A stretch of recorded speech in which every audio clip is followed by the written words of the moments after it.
check in once again with Helen-Ann Smith, who's in Beijing for us. And Helen-Ann, the reason we're coming back to you is, of course, so many flights that will have taken off from Asia will have been impacted by the closure of Heathrow overnight. That's right. Flight tracking websites are saying that roughly 120 flights might have already been in the air when this closure was announced. So 120 flights in limbo, if you like, who are going to have to find other places to land. And the vast majority of those are really likely to have been from Asia just because of the nature of the time difference. Many flights have already taken off. Just where I am in China, at the moment, there's actually not anywhere near as many flights between China and Heathrow as there once was because of COVID, but we know at least 2 taken off already from Shanghai, and they will be up in the air, and we don't know yet where they're going to land. And information is slowly dripping through about where some of those stranded flights, if you like, have been redirected to. We know one that has taken off from Singapore is going to go to Charles de Gaulle Airport in Paris.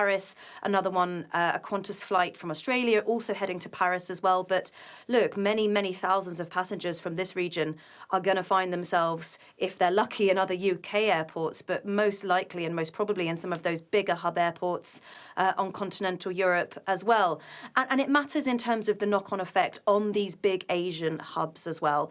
There are some big, major international hub airports that Heathrow links enormously to. Singapore Changi Airport is one of the big examples. Hong Kong International Airport, Indira Gandhi International Airport in Delhi, Kuala Lumpur International Airport. There are many others as well. And so many of the passengers who would be flying from Heathrow to those big hub airports might not have those places as their final destination. They will want to travel onwards. They are not going to be able to catch those onward flights. And of course, the aircraft as well. They are not going to be at those big hub points to then be redirected to wherever they would perhaps have meant to have flown onto later today or tomorrow. So it is going to have an enormous sort of knock-on impact across this region. And just to give you a little sense as well about the sort of the passenger experience, we've been in touch with a lady who's waiting at Shanghai Airport at the moment, waiting to take off for her flight to Heathrow, and she still doesn't know what's going on. I mean, she knows that she's very unlikely to take off. She won't take off, but there is no information about when and sort of rescheduling or anything like that. So I think there really is a sense, reading between the lines, that a lot of this is still being worked out. I mean, there are still many, many flights in the air that we don't even know where they're landing yet. So there probably is this sense that behind the scenes in Asia, and certainly at Heathrow and the many surrounding airports in the UK and Europe, are just working this out live as we speak. But it is going to be long, it is going to be complex, and there's likely to be days of disruption in this region and across the world. Yeah, I'm just reading, actually, that one of the flights that took off from Perth in Australia and travelled, as I understand it, via Singapore. Oh, there's a non-stop flight from Perth to London and also one from Singapore to London. They were both diverted to Paris's Charles de Gaulle Airport in the early hours of this morning. And we understand that those passengers are going to have buses put on for them to transport their customers on to London, as far as we understand. So, as you say, people making plans on the hoof here to try to accommodate passengers and get them to their final destinations. And I guess the other questions that will arise, certainly for passengers who are having to stay a day longer somewhere that they perhaps hadn't planned to do, the question of compensation will come up, won't it, Helen-Ann? There'll be lots of questions around that. That's absolutely right. I mean, we actually spoke to another Asian passenger earlier this morning, and she's a Chinese student. She's been studying in Birmingham. She was due to fly this morning from Heathrow to Shenzhen, which is a big city in southern China. And she is currently on a bus from Birmingham to London on her way to get this flight, and she's now like, what am I going to do? Am I going to have to get a hotel in London? She's doesn't speak English, which is obviously going to be complicated. She doesn't know London very well.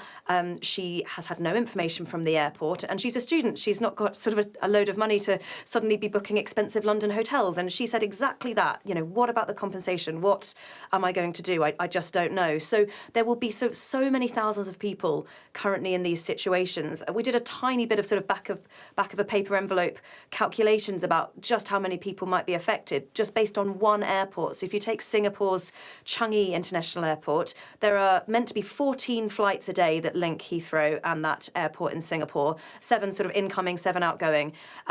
And if you take a sort of a standard long-haul aircraft, might carry some sort of 350 people, you times that up, you're talking about 5,000 people just to that one airport in Singapore.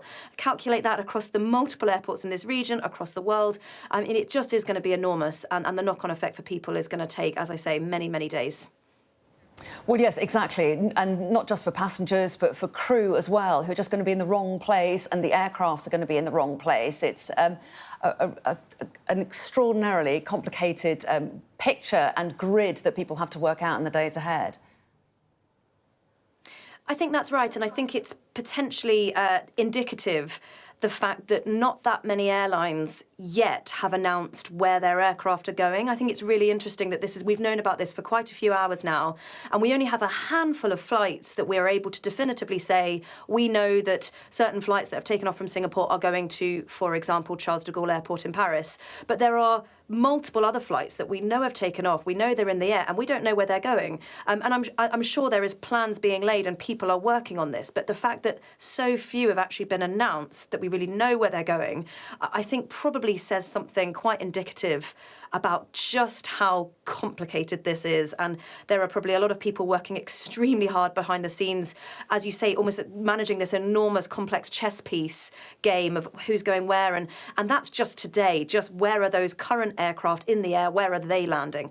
But what about later today? What about tomorrow? What about those aircraft that should have been in country A that are now in country B? And it just sounds dizzyingly complicated for those people who are going to have to work on it. And it will also almost certainly cost an enormous amount of money in terms of the backlog and the kind of the makeup that's going to need to be done. Absolutely, and we'll try and keep people informed as much as possible as those hours unfold. Helen-Ann, for the moment, thanks very much indeed. And just to remind everybody, if you're just tuning in, more than 1,300 flights to and from Heathrow Airport are likely to be disrupted today because the airport has announced that it is closing until midnight tonight. The reason for this, a fire at a nearby electrical substation, which has caused a widespread power outage in the area, affecting, of course, the airport itself.